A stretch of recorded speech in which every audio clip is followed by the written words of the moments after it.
Peliayum lalu aku ngueng katanya aku ngagai Presiden PBDS kayaknya meja besara Moses anda ripai ya. Jadi tanya aku ngagai nuan Mr. Presiden beketu nama pengarap nuan ngagai pengekih PBDS napi PRN ke-13 atau ila bab menua kita di Sarawak tu Tuan Presiden.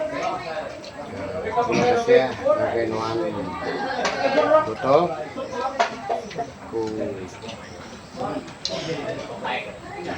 juga serta madah nama langkah ngau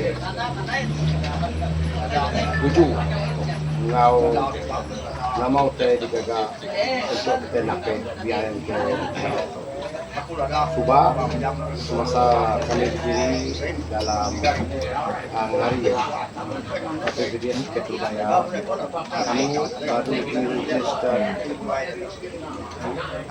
lalu kami baru hidup 3 bulan. Nialai prestasi kami masanya bedau boleh ngelapan pati terbuka. Cang dia tahu PBDS udah nyedal ke bangsa Dayak, udah ngagak roadshow, udah ngagak nama Dayak patut sedal pakeni kok PBDS bergerak dalam PBDS 2.0 dalam piala itu kami kan nyedia kekini deh ya oleh ngau pertanian lalu mengharap ke semua bangsa Dayak merenang ke depan shoot PBDS must win dun nya kengurak langkah kita pakeni kok kita itu tadi bejako ngari ke Dayak dalam dun tak boleh nyebut lagi dia tahu PBDS bersedia. PBDS dia tahu start hari yang diregister sampai dia tahu udah bersedia. Anak kita berlengah-lengah lagi.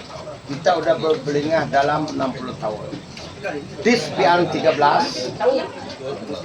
tanam kesemangat, tanam ke jiwa.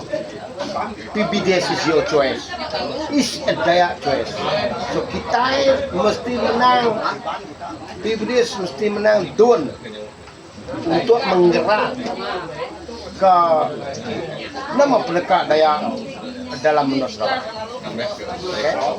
We are ready for this. Oke, terima kasih.